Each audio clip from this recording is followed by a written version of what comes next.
श्रीराम. आपल्या सर्वांच्या हृदयस्थ वसणाऱ्या आत्मारामास साष्टांग प्रणिपात करून गोस्वामी तुलसीदास रचित श्री रामचरित मानस या ग्रंथातील जो पंचम सोपान सुंदरकांड याचं आपण चिंतन करत आहोत. सज्जन हो, हे आपलाच कथा चिंतन क्रमांक 907. आपण गेल्या चिंतन प्रवाहामध्ये रावण हनुमंताच्या संवादातून या संवादाची जी ही संत हृदयाची सूत्र आहेत त्यांचा अभ्यास करत होतो. हनुमंताने रावणाला त्याच्याच सभेमध्ये त्याचा पुरुषार्थ अशा काही पद्धतीने सांगितला की ज्यामुळं त्याचा निरोप केवळ रावणापर्यंत पोहोचला. जानऊ मैं तुम्हारी प्रभुताई, सहस बाहु सन परी लराई, समर बाली सन करी जसु पावा, सुनी कपि बचन बिहसी बिहरावा. अशा पद्धतीने हनुमंताने रावणाची झालेली फटफजिती थोडक्यामध्ये रावणाला सांगितली आणि त्यानंतर हनुमंताने आपल्या संवादाची पट्टीच जणू काही बदललेली आहे. आपण या अशोक वाटिकेमध्ये केलेला पुरुषार्थ हा तसा बघितला तर अत्यंत गौण आहे. अशा पद्धतीने हनुमंत आपल्या या दूताचं कार्य रावणासमोर ठेवू लागला. रावणाने प्रश्न केला होता की तू अशोक वाटिकेमध्ये राक्षसांना कुठल्या अपराधाने मारला? हनुमंत उत्तर देतो की मी भुकेला होतो, फळं खात होतो, वानर स्वभावाप्रमाणे झाडत होतो. तुझ्या कुमार्गी राक्षसांनी मला मारायचा प्रयत्न केला. रावणा, सांग बरं, कोणाला आपला प्राण प्रिय नाही? आणि त्यामुळं ज्यांनी मला मारलं त्यांना मी देखील मारलं. ठीक आहे, तुझा पुत्र आला, त्याने मला ब्रह्मास्त्राच्या आधाराने बांधून घेतलं, परंतु मला या बांधण्याचं काही वाईट वाटत नाही, कारण मी ज्या कार्यासाठी आलोय ते माझ्या प्रभू रामचंद्रांचं कार्य मी या अवस्थेमध्ये देखील पूर्ण करू शकेन. अशा पद्धतीने हनुमंताने आपण रामाचे दूत आहोत आणि त्याचा निरोप मी तुझ्यापर्यंत घेऊन आलो आहे अशा दृष्टीने रावणाशी संवाद करायला सुरुवात केली. बिनती करऊ जोरी कर रावण, अशा पद्धतीने हनुमंताने रामाला शरण जाण्याची विनंती केली. याचं चिंतन आपण गेल्या कथा प्रवाहामध्ये बघितलं. त्यातील पुढील टप्पा गोस्वामीजी आजच्या चौपायांमध्ये गाऊ लागतात. सीताराम सीताराम रामा, सीताराम सीताराम रामा, रामचरण पंकज उर धरहूँ, लंका चल राजु तुम करहूँ, ऋषि पुलस्ति जसु बिमल मयंका, ऋषि पुलस्ति जसु बिमल मयंका, तेहि ससिमहु जनि होहु कलंका, राम नाम बिनु गिरा न सोहा, देखु बिचारी त्यागी मद मोहा, बस नहीन नहीं सोह सुरारी,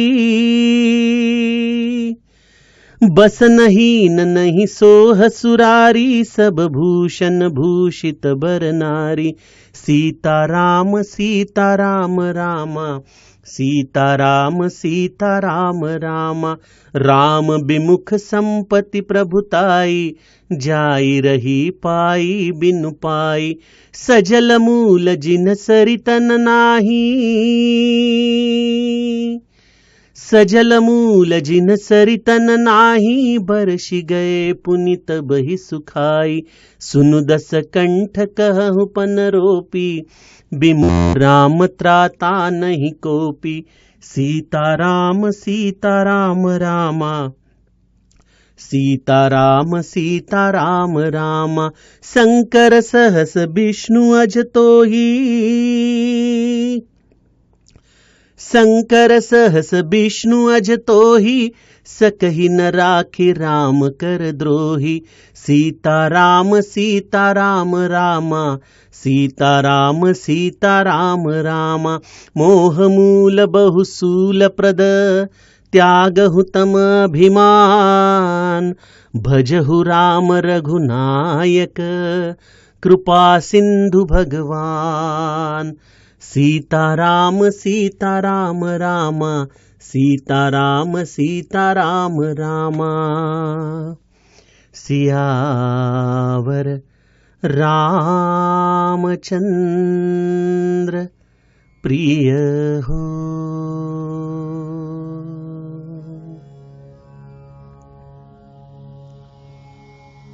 सज्जनो, आपल्याला इथं हनुमंताची वेगवेगळी रूप या रावण दरबारामध्ये पाहायला मिळत आहेत.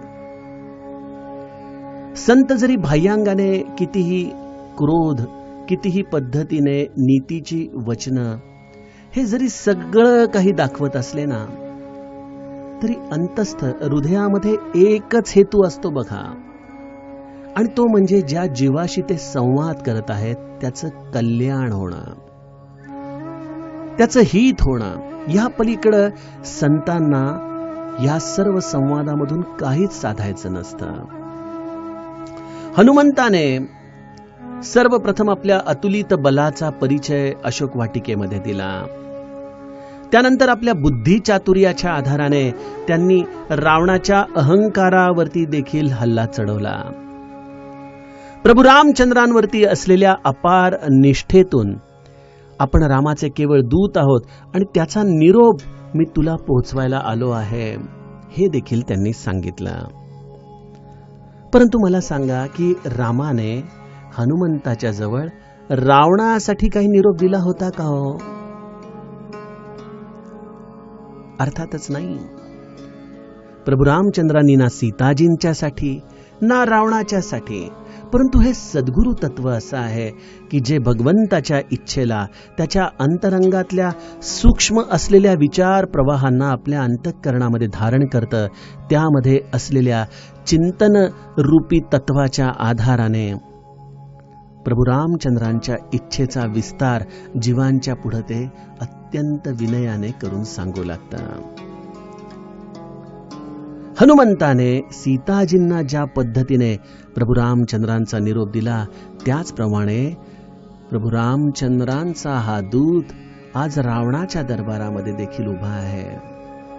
काय गरज आहे त्याला? सीताजींची खरं तर त्याने जी दखल घ्यायची होती, जी त्यांचा निरोप घ्यायचा होता, तो सर्व घेतला होता. परंतु सद्गुरु तत्व हे अकारण कृपा करणारं असतं. अकारण आलेल्या प्रत्येक जीवाचं हित साधणं हेच जणू काही त्या सद्गुरु जीवनाचं ध्येय असतं. आणि त्यासाठी ते स्वतः कितीही हाल अपेष्टा सहन करायला तयार आहेत बरं का. कितीही पद्धतीने या बहुजनांच्याकडून अपमानित व्हायला देखील तयार आहेत. परंतु आलेल्या जीवाचं हित करणं, त्याला सदुपदेश देणं, हेच संतांचं ब्रीद वाक्य. बघा, श्री महाराजांच्या जीवनामध्ये देखील आपण अनेक प्रसंग बघतो, परंतु प्रामुख्याने एका प्रसंगाचं आत्ता स्मरण होतं, आणि तो म्हणजे महाराजांवरती झालेला विषप्रयोग. तो इंग्लंडचा जेकब जो होता, तो या औन संस्थांच्या राणीच्या विरोधात होता, कारण त्याला या औन्सची राणी काही केल्या कह्यात येत नव्हती. त्याने शोध काढला की या औनच्या राणीवरती कोणाचा विचार प्रभाव आहे, आणि त्याला उत्तर मिळालं की गोंदोल्यामध्ये ब्रह्मचैतन्य महाराज गोंदोलेकर म्हणून आहेत, त्यांच्याकडे या राणीचं जाणं आहे आणि त्यांच्या विचारांचा पगडा या राणीवरती आहे. मग या विचारांचा धनी जो आहे त्याचंच उच्चाटन करावं असा विचार करून या जेकबने श्री महाराजांवरती विषप्रयोग करण्याचं ठरवलं. त्यासाठी त्या जेकबने हुशारी देखील कशी चालवली की जे महाराज अन्नदानासाठी प्रसिद्ध आहेत, जे आलेल्या प्रत्येकाच्या भावभावनांची कदर ठेवतात, अशा श्री महाराजांच्या अन्नदानाच्या निमित्तानेच त्यांच्यावरती विषप्रयोग करायचा. एक दोन लोकांना त्याने अत्यंत पडवून पाठवलं, परंतु त्यांची काही हिंमत झाली नाही श्री महाराजांच्या समोर हे कारस्थान करण्याची. तिसरा जरा रगेल होता, त्याने श्री महाराजांच्याकडे जाऊन प्रार्थना केली की आपण माझ्याकडे उद्या प्रसादाला यावं. महाराजांनी देखील लगेचच प्रसादाला येण्याचं कबूल केलं. प्रसादाला जाण्याच्या आधी सकाळी रामाला नैवेद्याचं ताट आलं त्या व्यक्तीकडून. महाराजांनी रामाला नैवेद्य दाखवला आणि भाऊसाहेबांना सांगितलं की भाऊसाहेब, हा रामाचा प्रसाद आज कोणी खाऊ नका, टाकून द्या आणि रस्त्यावरती उघडा देखील नका टाकू, खड्डा खणून त्यामध्ये पुरून टाका बरं का.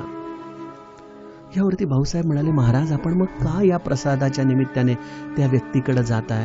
तो काहीतरी दगा फटका करण्याची शक्यता वाटते ना तुम्हाला? नाही गेला तर चालणार नाही का? यावरती श्री महाराज म्हणाले, त्याचं अंतःकरण दुखावेल म्हणाले, जातो मी, कोणी माझ्याबरोबर येऊ नका. अशा पद्धतीने श्री महाराज एकटेच त्या व्यक्तीकडे प्रसाद घ्यायला गेले. बघा, ज्याप्रमाणे मीराबाईला देखील त्या राणाने विषाचा प्याला पाठवला ना, हा कृष्णाचा प्रसाद आहे समजून पी. आणि त्यावेळेला मीराबाईने देखील मागचा पुढचा विचार केला नाही, कृष्णाचा प्रसाद आहे ना, मी जरूर ग्रहण करीन असं म्हणून विष मीराबाई प्याल्या. परंतु विषाचा प्रभाव कोणावरती आला? ज्या श्रीकृष्णाने, या नीळकंठाने हे विष स्वतःवरती धारण केलं. आपल्या भक्ताची आपदा ज्याने स्वतःवरती घेतली. मला असं वाटतं की आपल्या गोंदवल्याचा राम देखील थोडासा काळवंडलेला आहे. इतिहासकार असं सांगतात की जेव्हा तडवळे गावातून या राममूर्ती ज्या पाटलांकडे होत्या त्यांच्या घराला आग लागली आणि त्या आग लागल्यामुळं त्या मूर्ती झाकोळल्या गेल्या. अर्थात तेच कारण योग्य आहे, परंतु माझ्या भावविश्वामध्ये असा देखील एक विचार प्रवाह येतो की ज्याप्रमाणे मीरेचं विष श्रीकृष्णाने घेतलं, त्याप्रमाणे श्री महाराजांवरती झालेल्या विषप्रयोगाचं विष देखील या थोरल्या रामाच्या मूर्तींनी आपल्या स्वतःवरती धारण केलं असावं आणि त्यामुळेच कदाचित त्यांचा रंग देखील झाकोळला गेला असावा. महाराज त्या व्यक्तीकडे जातात, आपुलकीने प्रसाद घेतात, मनामध्ये कुठलाही किंतु परंतु ठेवत नाही आणि जसा प्रसाद घेतात तशी त्यांच्या शरीराची लाही लाही व्हायला सुरुवात होते. ते विष शरीरामध्ये भिनू लागतं, अनंत प्रकारच्या वेदना देऊ लागतं. महाराज गार पाणी पितायत, वेलदोडं खातायत, कशानेही त्या विषाचं, त्या हलाहलाचं असलेली आग शांत व्हायला तयार नसते. दुपारभर श्री महाराज अत्यावस्थ. हळूहळू संध्याकाळच्या दिशेने जाताना महाराजांचा या असलेल्या विषाचा प्रयोगाचा अंमल हळूहळू कमी होऊ लागतो. गोगडं घेऊन श्री महाराज खोलीत पडलेले. रात्र होते. कोणीतरी महाराजांना म्हणतं, महाराज 2 घास खाऊन घ्या. महाराज बाहेर येतात, फराळाच्या ताटावरती बसतात, आजूबाजूला पाहतात आणि विचारतात, आम्ही ज्यांच्याकडे सकाळी प्रसादाला गेलो होतो त्या व्यक्तीला नाही बोलवलं का फराळाला? यावरती सगळे म्हणतात, महाराज अहो तो कुठला थांबतोय, आम्ही त्याला शोधायला गेलो होतो गावात, गेला पळून. अरे अरे म्हणाले, फार स्वतःचं नुकसान करून घेतलं त्यांनी. आज रामाच्या प्रसादामध्ये फराळाला बसला असता बरोबर तो. ज्याने विषप्रयोग केला त्याच्या देखील कल्याणाची इच्छा जो धारण करतो तो संत असतो, तो सद्गुरू असतो. सज्जनो, हनुमंत हे खरं तर सद्गुरू तत्वाचं आदी रूप आणि त्यामुळं रावणाच्या विषयी देखील अंतःकरणामध्ये करुणा आहेच. त्याचं वृत्त्यंतर व्हावं, त्याने आपल्या स्वतःचं हित साधून घ्यावं, प्रभू रामचंद्रांच्या चरणी त्याने जावं, आपल्या स्वतःच्या जीवनाला कृतार्थ करून घ्यावं. आणि त्यामुळं हनुमंताने आता अत्यंत काकुळतेने रावणाशी संवाद करायला सुरुवात केली आहे. ही काकुळती आहे संत हृदयाची. हनुमंत रावणाला म्हणतोय की हे रावणा, मी तुला विनंती करतो, प्रणत पाल रघुनायक करुणा सिंधु खरारी, गए सरन प्रभु राखी है तव अपराध बिसारी. माझ्या प्रभू रामचंद्रांचं तुला काय सांगू रे महत्व. ते शरणागताचे रक्षक आहेत, ते दयासागर आहेत. ज्याप्रमाणे समुद्रामध्ये येणारा प्रत्येक प्रवाह समुद्र हसतमुखाने स्वीकारतो. तो गढूळ आहे का पवित्र आहे, तो शुद्ध आहे का अशुद्ध आहे, या कशाचाही तो मुलाहिजा ठेवत नाही. त्याप्रमाणे शरण गेलेल्या प्रत्येक व्यक्तीला स्वीकारणं हेच रामाच्या हृदयाचं दया सिंधुत्व आहे.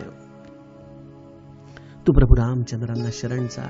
मनामध्ये कुठलाही किंतु ठेवू नको. असा विचार करू नको की मी प्रभू रामचंद्रांचा अपराधी आहे, मी धर्म कार्यामध्ये अनेक प्रकारचे विक्षेप केले, मी त्यांच्या पत्नीचं अपहरण करून आणलं. या अपराधांना खरं तर मला दंड देणं हे स्वाभाविक आहे. परंतु प्रभू रामचंद्रांच्या हृदयामध्ये शरणागतावरती दया करणं हे ब्रीद, आणि त्यामुळं तुझ्या असलेल्या कुठल्याही अपराधांचं देखील प्रभू रामचंद्र स्मरण ठेवणार नाहीत.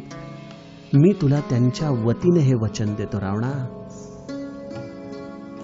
आणि तुझा हा सगळा आटापिटा कशासाठी चाललाय?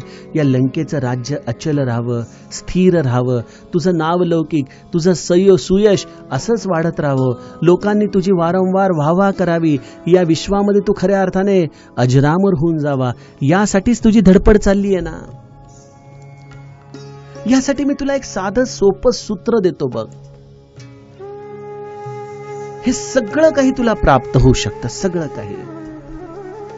परंतु तू ज्या मार्गाने चाललेला आहेस तो हा मार्ग नाही. तू जो अट्टहास करतोयस की धौ श्रवण सुनेही नाही मोही, तर सुयश कोणी कानाने ऐकावं असा अट्टहास करण्यापेक्षा तो आपल्या सुयशाचा सुवास हा स्वाभाविकपणे दरवळावा. आणि त्या दरवळण्यासाठी जसं फुलाला आपल्या सुगंधाचा पत्ता नसतो, त्याला केवळ उमलणं माहिती असतं, त्याप्रमाणे रावणा तू तुझ्या हृदयामध्ये प्रभू रामचंद्रांच्या भक्तीचा विकास कर. रामचरण पंकज उरधर हो. प्रभू रामचंद्र सूर्य आहेत, तुझं हृदय तू कमळाप्रमाणे या प्रभू रामचंद्रांना धारण करण्यासाठी एक आसन कर. आणि प्रभू रामचंद्रांच्या स्मरणामध्ये तुझं हे हृदय प्रफुल्लित करून या भक्तीची प्रतिष्ठापना आपल्या हृदयामध्ये कर. असा आपल्या स्वतःशीच आत्मसन्मुख हो आणि बघ, तुझ्या राज्याला कोणाचाही धक्का लागू शकणार नाही. अरे रावणा, मी हे तुला का सगळं सांगतोय माहितीये का? कारण तुझं जे ऋषी पुलस्त्यांचं कुळ आहे ना, ते अत्यंत परमपवित्र आहे. अनंत तपस्वींनी त्यामध्ये आपल्या स्वतःचा आत्मोद्धार साधलेला आहे. एक लक्षात घे, प्रभू रामचंद्रांशी सन्मुख होण्यासाठी कुळ देखील असंच असावं लागतं ना. हरिपाठामध्ये माऊली म्हणते ना, ज्ञानदेव म्हणे नाम जपा हरीचे, काय होईल त्याने? परंपरा त्याचे कुळ शुद्ध. ही एक परंपरा आहे, अत्यंत पावन परंपरा आहे. ज्या पावन परंपरेचे पाईक आहेत पुलस्त्य मुनी, त्या पुलस्त्य मुनींच्या कुळामध्ये तुला जन्म मिळाला, ज्यामध्ये स्वाभाविकपणे भगवंताची भक्ती करणं हा सहज स्वभाव आहे. आणि त्यामुळे या कुळाचं सुयश एखाद्या पूर्ण उमललेल्या निर्मळ चंद्रमाप्रमाणे आहे बरं का रावणा. परंतु तू जो हा प्रभू रामचंद्रांचा विरोध मांडलेला आहे, हे तुझं वर्तन म्हणजे या निर्मळ चंद्रमा रूपी कुलावरती असलेल्या डागांसारखं आहे. नको होस तसा डाग. अरे, आत्मज्ञानी व्यक्ती आपल्या कुळाचा उद्धार करतं, आपल्या 21 पिढ्यांचा उद्धार करतं. आणि त्याचप्रमाणे एखादा असा हरी वैर करणारा, तो देखील आपल्या या सर्व 21 पिढ्यांचं पुण्यहरण करत असतो बरं का. त्यामुळे रावणा, या पुलस्त्य ऋषींच्या निर्मळ कुलाला डाग लागेल असं वर्तन नको रे करूस. ऐक माझं, प्रभू रामचंद्रांची मनापासून भक्ती कर, त्यांच्या चरण कमलांना आपल्या हृदयामध्ये अखंड धारण कर. हेच तुझ्या लौकिक आणि पारलौकिक सुयशाचं बीज आहे. रावणाला अत्यंत आर्ततेने हनुमंत सांगत आहेत, रावणा, अरे ही वाणी भगवंताने आपल्याला दिलेली आहे, परंतु तू या वाणीचा किती विचित्र वापर करतोयस रे.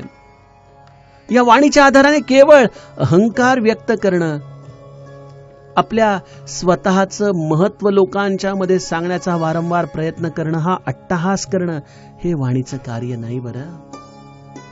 भगवंताने ही अत्यंत कोमल वाणी दिलेली आहे, ही मृदू वाणी दिलेली आहे. कशासाठी? की जे परापश्यंतीमध्ये निनादू शकत नाही, परंतु जे आहे अशा परापश्यंतीमध्ये असणाऱ्या जाणीवरूपी भगवंताचं नाम वैखरीने घेण्यासाठी म्हणून भगवंताने ही जिव्हा दिलेली आहे. मी तर म्हणेन की वैखरीचा खरा अलंकार आहे रामनाम. राम नाम बिनु गिरा न सोहा. ज्याच्या वाणीला राम नाम नाही, त्याची वाणी असूनही नसल्यासारखी आहे. जो या जिव्हेने नाम घेत नाही, ती जिव्हा खर तर कुठल्या आधाराने या देहाचं कल्याण करू शकेल रावणा? रामनामाशिवाय वाणी खरंच शोभत नाही. वाणीचा खरा अलंकार आहे रामनाम. अरे मी तुला हे सर्व सांगतोय, परंतु कदाचित तू अजूनही स्वतःच्या चित्ताला स्वस्थ करून मदमोहाच्या पलीकडे जाऊन माझ्या बोलण्यावरती विचार करत नाहीयेस. तुझ्या अंतःकरणामध्ये स्वतःच्या या असलेल्या स्वामित्वाचा मद आणि सर्व परधनाच्या, परस्त्रीच्या मोहाचा अंतरंगामध्ये असलेला प्रबळ विचार, यामुळे तुला आपल्या आत्मोद्धाराची संकल्पनाच अंतरंगामध्ये पटू शकत नाहीये.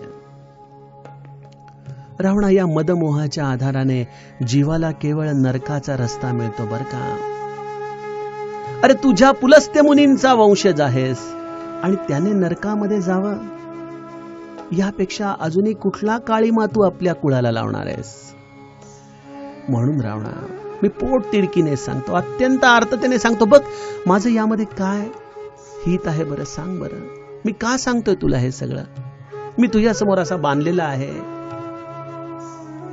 परंतु तरी देखील माझ्या अंतःकरणामध्ये असं मनापासून वाटतं की तू भगवत भक्तीचा मार्ग धरावा, प्रभू रामचंद्रांचं नामस्मरण करावं. आणि एक लक्षात घे, जर या वाणीच्या आधाराने तू भगवंताच्या नामाचं स्मरण केलं नाहीस, तर या वाणीची अवस्था देखील कशी आहे माहितीये का?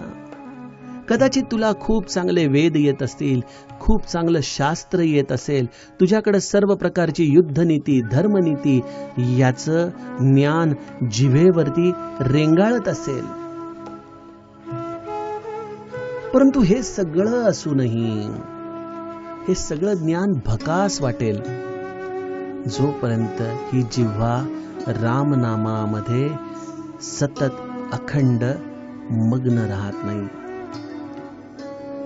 आणि त्यासाठी एकच कर, प्रभू रामचंद्रांच्या नामाचा चाळा या जिभेला लावून घे. हे सगळं ज्ञान प्रभू रामचंद्रांच्या नामस्मरणाशिवाय कसं दिसतं माहितीये का? बसनहीन नाही सोह सुरारी. सर्व प्रकारचे अलंकार धारण केलेली स्त्री आहे, परंतु गंमत अशी आहे की त्यामध्ये एक बिभत्स रस निर्माण होतो. याचं कारण असं आहे की ती केवळ दागिने पेहराव करून बसलेली आहे, तिच्यावरती स्वतःच्या लज्जेसाठी कुठलंही वस्त्र नाहीये. वस्त्राशिवाय केवळ दागिने घातलेली स्त्री जशी बिभत्स आहे, त्याप्रमाणे प्रभू रामचंद्रांच्या नामाशिवाय सर्व शास्त्रांचं मंथन देखील बिभत्स आहे. आणि सज्जनो, ही आपण वस्तुस्थिती समाज जीवनामध्ये बघतो. अनेक प्रकारची शास्त्र, अनेक प्रकारचं ज्ञान असलेली अनेक मंडळी आपल्याला या समाज जीवनामध्ये दिसतात, परंतु जर ती वाणी रामनामामध्ये लिप्त नसेल, जर त्या वाणीच्या आधाराने केवळ आणि केवळ भगवंताच्या नामालाच अखंड जपण्याची प्रक्रिया झाली नसेल, तर बऱ्याचदा ते ज्ञान समोरची व्यक्ती सांगत असते, आपण त्याने काही वेळ प्रभावित देखील होतो, परंतु थोड्याच वेळामध्ये ते ज्ञान आपल्या अंतःकरणाला आनंद देऊ शकत नाही, प्रसन्नता देऊ शकत नाही. आपले कान हळूहळू त्या ज्ञानाला ग्रहण करू शकत नाही.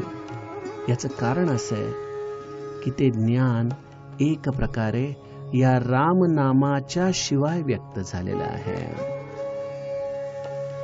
आणि या उलट जर तुम्ही केवळ भगवंताच्या नामाच्या आधाराने जगत असाल तर हे भगवंताचं नाम तुमच्या जीवनामध्ये अनंत क्रांती घडवून आणतं बरं का.